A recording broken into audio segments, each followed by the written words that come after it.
Hello students, welcome back. आज हम constructor से रिलेटेड कुछ और टॉपिक देखने वाले हैं, जैसे कि default constructor, parameterize constructor and multiple constructor. इन टॉपिक का आपको आगे भी काम आने वाला है। इसका यूज़ करके हम बहुत सारे प्रोग्राम भी सॉल्व करेंगे और साथ ही साथ में बहुत सारे थ्योरी टॉपिक भी हमें पढ़ने हैं। तो ये इंपॉर्टेंट टॉपिक हैं, तो आपको इससे अच्छे से समझना है। तो डेमोन्स्ट्रेशन के लिए मैंने ऑलरेडी क्लास और मेन बना के रखा है। क्लास का नाम लिखा है मैंने नंबर, और दो सेक्शन मैंने ऑलरेडी बना के रखे हैं। पहला सेक्शन है हमारा प्राइवेट, उसमें मैं एक वेरिएबल डिक्लेयर कर देता हूं इंटीजर a, और यहाँ पे हम इनिशियलाइजेशन नहीं कर सकते हैं। आपको उसके बारे में अच्छे से आइडिया है।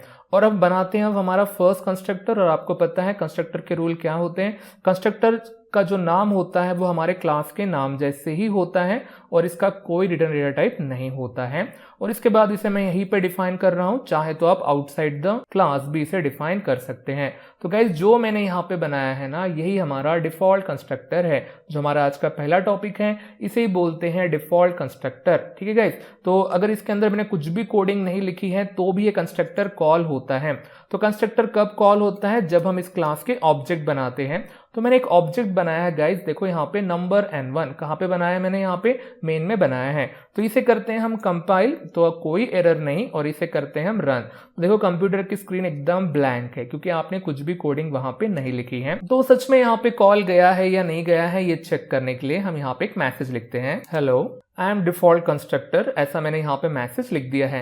तो चलो गाइस इसे हम कंपाइल करते हैं। तो कंपाइल करने के बाद कोई एरर नहीं, और सच में वो रन हुआ है कि नहीं हुआ है आप चेक कर सकते हैं।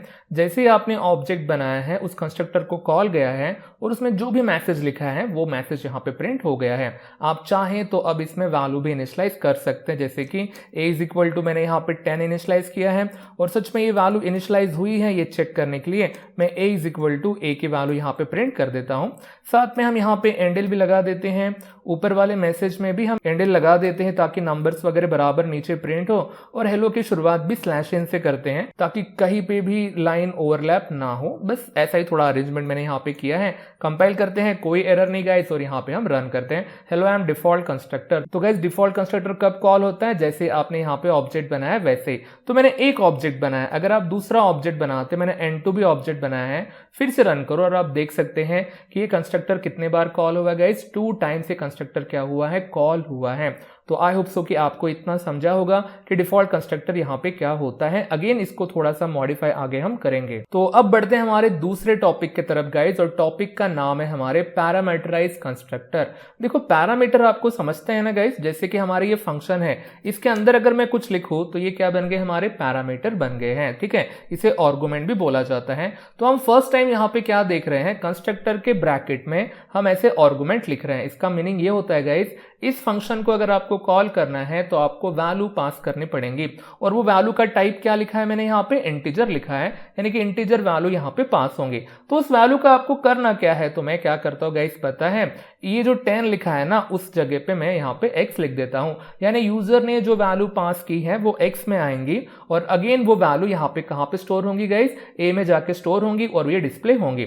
तो अब ये डिफॉल्ट कंस्ट्रक्टर रहा क्या गाइस, नहीं, तो हम मैसेज चेंज कर देते हैं, हेलो लिख देते हैं, और यहाँ पे डिफॉल्ट की जगह पे पैरामीटराइज ऐसा वर्ड मैंने यहाँ पे लिख दिया। तो मैसेज क्या हो गया guys, hello I am parameterize constructor. तो मेन में हम आते हैं और मेन में मैं कुछ भी चेंजेस नहीं करता हूं, आप अच्छे से देखो मैंने जैसे का वैसा ही रखा है। इसे जैसे ही आप कंपाइल करते गाइस, देखो दो एरर एंड 2 वार्निंग्स यहाँ पे अपीयर हुई हैं। और सबसे पहले तो आप एरर ही देख लो क्या लिखा है, could not find a match for number, यानी कि ये कंस्ट्रक्टर है, किस क्लास का कंस्ट्रक्टर, नंबर नाम के क्लास का कंस्ट्रक्टर। और ये जो 2 मैसेज है ना गाइज, यही हमारे डिफॉल्ट कंस्ट्रक्टर के लिए मैसेज है। तो कंपाइलर आपको बोल रहा है कि मैं इसे कॉल नहीं कर पा रहा हूं, ये मुझे मिला ही नहीं है, क्योंकि आपने वो हटा दिया ना गाइस। आप देख सकते हैं आपने चेंजेस करके क्या कर दिया है, उसमें पैरामीटर वगैरह रख दिए हैं, और कॉल करते समय आपने नॉर्मल वेरिएबल ही लिखे हैं। तो जो नॉर्मल हमारे ऑब्जेक्ट्स होते हैं वो ऑटोमेटिकली डिफॉल्ट कंस्ट्रक्टर को ही कॉल करते हैं, ऐसे पैरामीटराइज कंस्ट्रक्टर को वो कॉल नहीं कर पाएंगे। तो हम क्या करना चाहिए पता है आपको, अगर इसे कॉल करना है तो यहां से आपको वैल्यू पास करनी पड़ेगी। तो मैं n2 को हटा देता हूं गाइस, और देखो उस कंस्ट्रक्टर को कॉल करने का तरीका कैसे है। तो आपको ऐसे ऑब्जेक्ट बनाने पड़ेंगे। पहले हम नंबर n1 ही लिखते थे, ओके, और देखो अब उसमें ब्रैकेट बना के आपको 25 या यूजर से भी आप वैल्यू रीड कर सकते हैं। मैंने यहाँ पे डायरेक्ट वैल्यू लिखी है और देखो ये अभी भी कॉल गाइस कहाँ पे जाएगा पता है, यहाँ पे ही चला जाएगा। तो पहले क्यों नहीं जा रहा था, क्योंकि पहले मैंने जस्ट ऑब्जेक्ट बनाए थे और मैंने वहां पे कोई वैल्यू पास नहीं की थी। तो वैल्यू पास नहीं होती है तो डिफॉल्ट कंस्ट्रक्टर को कॉल जाता है और मैंने यहाँ पे डिफॉल्ट कंस्ट्रक्टर नहीं बनाया है, इसलिए गाइस उसको वो मैच नहीं मिला है। पर अभी मैच है, इसकी डिमांड है कि इसको कॉल करना है तो एक वैल्यू की जरूरत है। तो जैसे ही मैंने ऑब्जेक्ट बनाया मैंने यहाँ पे वैल्यू पास कर दी और अब देखो गाइस हम कंपाइल करते हैं तो कोई एरर नहीं, कोई वार्निंग नहीं, सब कुछ यहाँ पे वैनिश हो गई। और जैसे ही आप रन करते हो आप देख सकते हैं hello I am parameterized constructor ऐसा मैसेज भी प्रिंट हुआ है और जो वैल्यू आपने 25 पास की है वो भी आपको यहाँ पे मिली है। तो गाइस इसका एक डिसएडवांटेजेस आपको पता ही चल गया होगा कि अब आप नॉर्मल ऑब्जेक्ट नहीं बना सकते हैं। अगर आपको नॉर्मल ऑब्जेक्ट बनाने हैं तो आपको उसमें वैल्यू पास करनी पड़ेगी और कितनी वैल्यू गाइस, 1 वैल्यू तो आपको वहां से पास करनी ही पड़ेगी। अब रही बात, अब अगर दूसरा एक नॉर्मल ऑब्जेक्ट बनाते जैसे मैंने दूसरे लाइन में बनाया है नंबर n2, तो आप देख सकते हैं वही मैसेज फिर से आपको वहां पे मिलेगा। एरर आया है एक, और एरर अच्छे से पढ़ो, could not find match for number and number constructor, यानी ही गाइस हमें डिफॉल्ट कंस्ट्रक्टर नहीं मिल रहा है। तो इनके लिए भी तो हमें कुछ ना कुछ करना पड़ेगा ना। आपने पैरामीटराइज्ड कंस्ट्रक्टर बना लिया गाइस, उसके हैंडल आपने वो केस कर ली, but what about normal object भी क्लास में हो सकते हैं ना, प्रोग्राम में हो सकते हैं। तो गाइस आपको इसके लिए अब बनाना पड़ेगा डिफॉल्ट कंस्ट्रक्टर। तो डिफॉल्ट कंस्ट्रक्टर कैसे दिखता है मैंने आपको पहले ही बताया है, नंबर होता है, इस ब्रैकेट के अंदर कुछ नहीं होता है, अगेन देन गाइस ऐसे करली ब्रैकेट यहाँ पे होते हैं। तो ये हमारा डिफॉल्ट कंस्ट्रक्टर है, इसमें कोई कोडिंग यहाँ पे हमने लिखी नहीं है। अगर आप इसे अब कंपाइल करते हैं तो कोई एरर नहीं, और आपने एक ही तो वैल्यू पास की है कि ऑब्जेक्ट में, उस ऑब्जेक्ट ने बराबर पहले वाले कंस्ट्रक्टर को कॉल किया और जो दूसरा हमारा ऑब्जेक्ट था गाइस n2 उसने भी इस कंस्ट्रक्टर को कॉल किया है, इसमें कोडिंग नहीं है। तो जनरली हम उसमें कोडिंग नहीं लिखते हैं, तो ये करली ब्रैकेट नीचे लिखने के बजाय गाइस आप यहीं पे एक ही लाइन में लिख सकते हैं। तो ऐसा लिखने का स्टाइल है, आपको फॉलो करना है तो आप फॉलो कर सकते हैं, या फिर जैसा मैंने पहले लिखा था वैसा भी आप यहाँ पे कर सकते हैं। तो इसे हम नाम दे देते हैं गाइस डिफॉल्ट कंस्ट्रक्टर। तो ये बन गया हमारा डिफॉल्ट कंस्ट्रक्टर। तो आपको समझा कि गाइस डिफॉल्ट कंस्ट्रक्टर आपको कब बनाना है, अगर आपके क्लास में पैरामीटराइज्ड कंस्ट्रक्टर है तो ये कंपलसरी हो जाता है कि आप या तो उसमें वैल्यू ही पास करो या फिर आप को डिफॉल्ट कंस्ट्रक्टर बनाना ही है नॉर्मल वेरिएबल के लिए। ओके गाइस, तो ये जो हमने अब देखो इस क्लास में कितने आपने कंस्ट्रक्टर बनाए हैं, ये हमारा कंस्ट्रक्टर नंबर 1 है और ये हमारा कंस्ट्रक्टर नंबर 2 है, यानी कि मल्टीपल कंस्ट्रक्टर यहाँ पे बनते जा रहे हैं। तो इसी टॉपिक को गाइस बोलते हैं मल्टीपल कंस्ट्रक्टर और कंस्ट्रक्टर ओवरलोडिंग या ओवरलोडेड कंस्ट्रक्टर। तो ओवरलोडेड क्यों हो गया कंस्ट्रक्टर गाइस, आपको फंक्शन ओवरलोडिंग पता है ना, वहां पे फंक्शन के नाम सेम होते हैं तो ऑफकोर्स कंस्ट्रक्टर के नाम यहाँ पे सेम ही रहेंगे। तो फिर कंपाइलर कैसे इनमें डिफरेंशिएट करता है कि कौन से कंस्ट्रक्टर को कब कॉल करना चाहिए, तो ये पता चलता है नंबर ऑफ आर्गुमेंट से। देखो डिफॉल्ट कंस्ट्रक्टर में कोई आर्गुमेंट नहीं है, हमारे पहले कंस्ट्रक्टर में 2 आर्गुमेंट है गाइस। तो हम अब क्या करते हैं और एक कंस्ट्रक्टर बनाते हैं, आप जितने चाहिए उतने कंस्ट्रक्टर बना सकते हैं। बस कंस्ट्रक्टर को डिफरेंशिएट कैसे करोगे गाइस, नंबर ऑफ आर्गुमेंट से। तो देखो इस बार मैंने यहाँ पे कितने आर्गुमेंट लिखे हैं गाइस, 2 आर्गुमेंट लिखे हैं, यानी इस कंस्ट्रक्टर को अगर आपको कॉल करना है तो आपको ऑब्जेक्ट बनाते समय कितनी वैल्यू पास करनी पड़ेंगी, 2 वैल्यू पास करनी पड़ेंगी। तो एक काम करते हैं, ए में हम n की वैल्यू स्टोर करते हैं और b में हम स्टोर कर देते हैं m की वैल्यू। तो b नाम का वेरिएबल है कि हमारे पास नहीं, तो कोई बड़ी बात है b को डिक्लेयर करना, कोई बड़ी बात नहीं है, मैंने बस कॉमा देके ऊपर प्राइवेट सेक्शन में उसको यहाँ पे डिक्लेयर कर दिया है। तो क्यों ना यहाँ पे एक मैसेज भी डिस्प्ले किया जाए, hello I am parameterized constructor 2, इसको मैंने दूसरा कंस्ट्रक्टर बोला है तो पहले वाले की इसमें थोड़ा सा चेंज कर देते हैं, इसे हम 1 कर देते हैं। ठीक है गाइस, तो हमारे पास डिफॉल्ट कंस्ट्रक्टर है, पैरामीटराइज्ड कंस्ट्रक्टर 1 है और पैरामीटराइज्ड कंस्ट्रक्टर 2 है। ओके गाइस, तो क्यों ना a और b की वैल्यू भी अगर प्रिंट कर दी जाए तो यहाँ पे सेमीकोलन दे देते हैं और मैसेज लिख देते हैं। मैंने दोनों वेरिएबल की वैल्यू यहाँ पे प्रिंट कर दी है, एंडल भी साथ में लगाया है, और क्यों ना इस हेलो को हेलो बना दिया जाए और साथ में /n भी दिया जाए। ओके गाइस, तो ये हो गए हमारे कुछ और कंस्ट्रक्टर, और आप देख सकते हैं प्रोग्राम में अब कितने कंस्ट्रक्टर बने गाइस, 3 कंस्ट्रक्टर यहाँ पे बने हैं। तो अगर आप प्रोग्राम को कॉल करते हैं ना तो आपको कोई डिफरेंस नजर नहीं आएगा क्योंकि आपने तीसरे कंस्ट्रक्टर को कॉल ही नहीं किया है। आप देख पा रहे गाइस, तो देखो अब यहाँ पे हम क्या करते हैं और एक ऑब्जेक्ट बनाते गाइस। तो यहाँ पे मैंने ऑब्जेक्ट बनाया n3 और देखो इसमें अब मैं 2 वैल्यू पास करता हूँ, एक है 56 और एक है 45। तो अब ये किसे कॉल करेगा, देखो गाइस पहला वाला कंस्ट्रक्टर जिसमें 1 आर्गुमेंट है उसे कॉल करेगा, दूसरा वाला कंस्ट्रक्टर हमारे डिफॉल्ट कंस्ट्रक्टर को कॉल करेगा जहां पे कोई आर्गुमेंट नहीं, कोई कोडिंग नहीं। और इसके बाद गाइज यहां से मैं 2 आर्गुमेंट पास कर रहा हूं, तो देखो ये 56n में चला जाएगा, देन वो a में कॉपी होगा, देन 45m में स्टोर हो जाएगा और वो b में कॉपी हो जाएगा, और जो भी मैसेजेस लिखे हैं वो ऑटोमेटिकली वहां पे प्रिंट हो जाएंगे। तो इसे करते हैं हम कंपाइल, कोई एरर नहीं, और आप यहाँ पे देख सकते हैं कि पहला कंस्ट्रक्टर बराबर डिस्प्ले हो चुका है, उसकी कोडिंग वगैरह, और दूसरा कंस्ट्रक्टर भी हमारा यहाँ पे आ चुका है। तो आई होप सो गाइस कि आपको इतना वगैरह समझा हो। ओके, तो अब बढ़ते हैं एक छोटे से अलग टॉपिक के ऊपर। और देखो गाइस, मैं अब यहाँ पे क्या करता हूँ, मैं यहाँ पे और एक वैल्यू लिख देता हूँ। देखो तो अब गाइस यहाँ पे कितने आर्गुमेंट है गाइस, 3 आर्गुमेंट्स है। ओके, तो क्यों ना x की वैल्यू हम c में स्टोर कर दे। ओके, और एक वेरिएबल बना भी देते हैं हम यहाँ पे c नाम का, और मैंने बना भी दिया, और एक मैसेज भी प्रिंट कर देते हैं, c is equal to c की वैल्यू प्रिंट करते हैं और साथ में एंडल भी लगा देते हैं।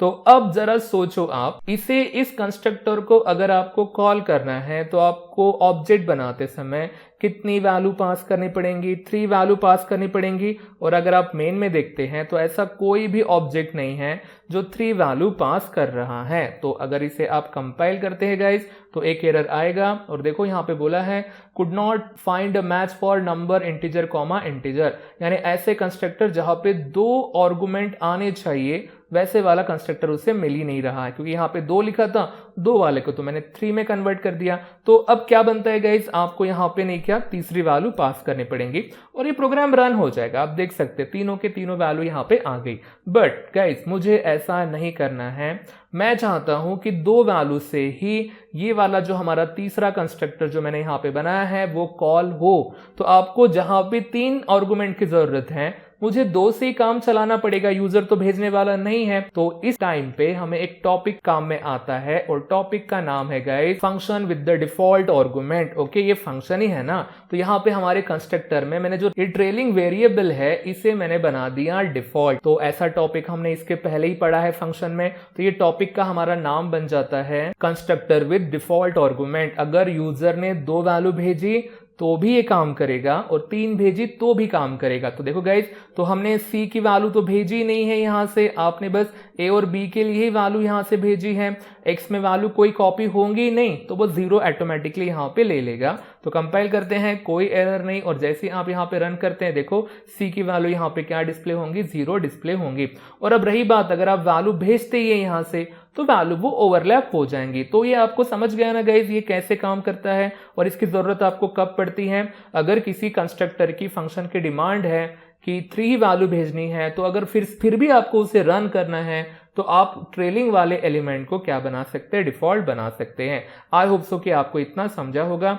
तो ऐसे हमने यहाँ पे बहुत सारे टॉपिक क्या कर दिए गाइस, कवर कर दिए हैं। ओके, डिफॉल्ट कंस्ट्रक्टर कवर किया है, पैरामीटराइज्ड कंस्ट्रक्टर कवर किया है, साथ ही साथ में ये मल्टीपल कंस्ट्रक्टर है। तो मल्टीपल कंस्ट्रक्टर का ही मतलब होता है कंस्ट्रक्टर ओवरलोडिंग, और लास्ट में हमने टॉपिक देखा है constructor with default argument. Okay, आप ट्रेलिंग वाले एलिमेंट को डिफॉल्ट बना सकते हैं, आप चाहें तो फिर से वो टॉपिक देख सकते हैं जो मैंने आपको फंक्शन में पढ़ाया है। हमारा एक टॉपिक बचा है, उसे भी हम कंप्लीट कर देते हैं। टॉपिक का नाम है dynamic initialization of object by constructor. आपको मीनिंग समझता है गाइस, डायनामिक इनिशियलाइजेशन यानी रन टाइम।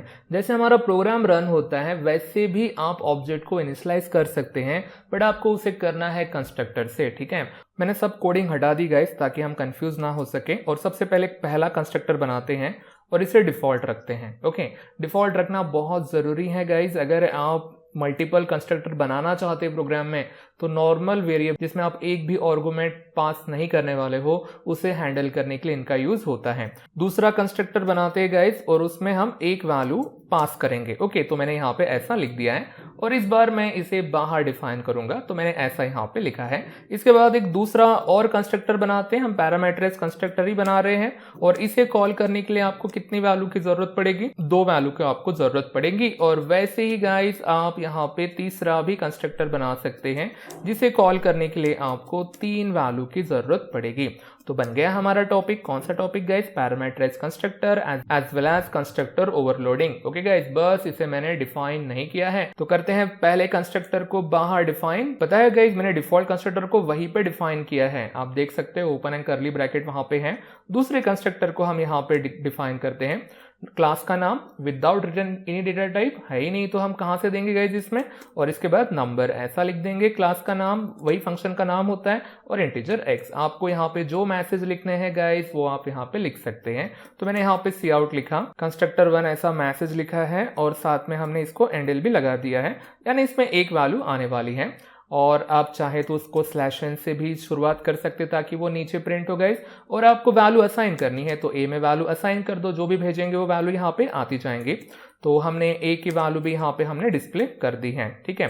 जैसा हमने प्रीवियसली किया है ना वही है, बस मुझे आपको इसको डायनामिकली कैसे कॉल करते हैं ना मुझे वो बताना है। तो मैंने बस एक ही कंस्ट्रक्टर को यहाँ पे डिफाइन किया है, और बढ़ते गए हमारे मेन की तरफ, फिर बाकी कंस्ट्रक्टर भी हम डिफाइन कर देंगे। तो मैं एक ऑब्जेक्ट बना रहा हूँ नंबर n1, और अगर इसे आप कंपाइल करते हैं तो कोई एरर नहीं आएगा गाइस, और रन करोगे तो कुछ दिखेगा नहीं, डिफॉल्ट कंस्ट्रक्टर को कॉल चला गया और उसमें अंदर कोई भी कोडिंग नहीं है।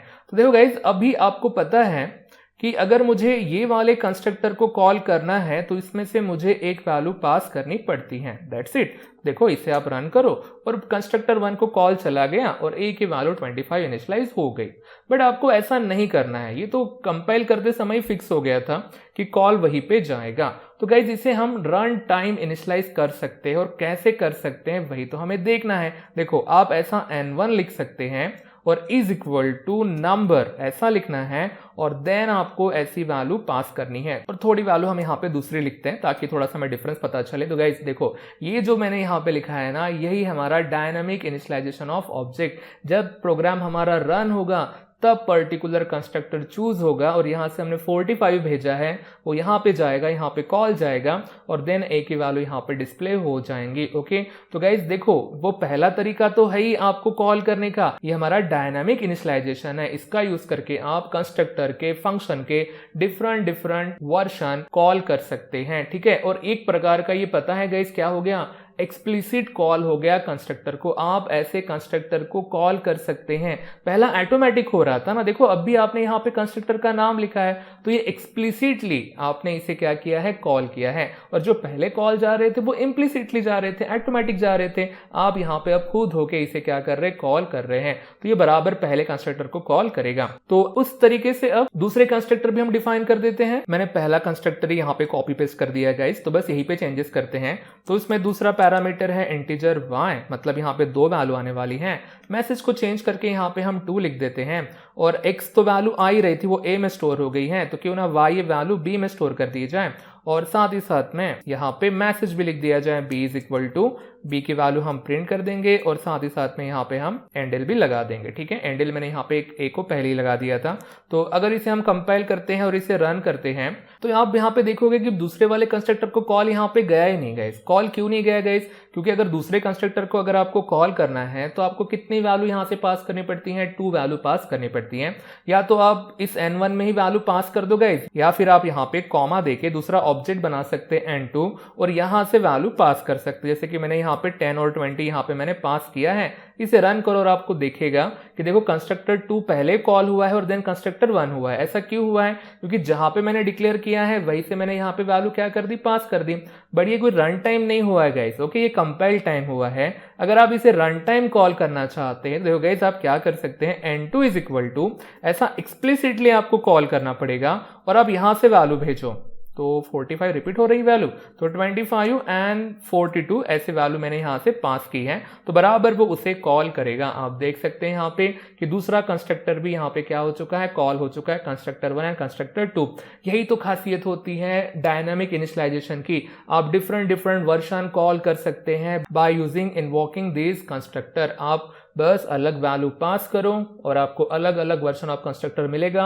आप बहुत सारे प्रोग्राम इस टेक्निक से कर सकते हैं। वैसे ही गाइज आप इस कंस्ट्रक्टर की कॉपी बनाते हैं और इसमें थोड़े चेंजेस करते हैं 3 आर्गुमेंट वाला, तो हमारा तीसरा कंस्ट्रक्टर आपके लिए कॉल हो जाएगा। तो ऐसा था हमारा topic guys, initialization of object by using constructor. इसके ऊपर टेक्स्ट बुक में आपको बहुत सारे प्रॉब्लम मिल जाएंगे, बट वो एग्जाम में नहीं आते, प्रैक्टिकल एग्जाम वगैरह में पूछे जाते हैं। इसकी थियरी वगैरह एक आधी बार पूछे तो पूछते, अदरवाइज वो थियरी भी नहीं पूछी जाती है। बट गाइज आगे के टॉपिक पढ़ने के लिए इन कंसेप्ट का हमें बहुत काम है।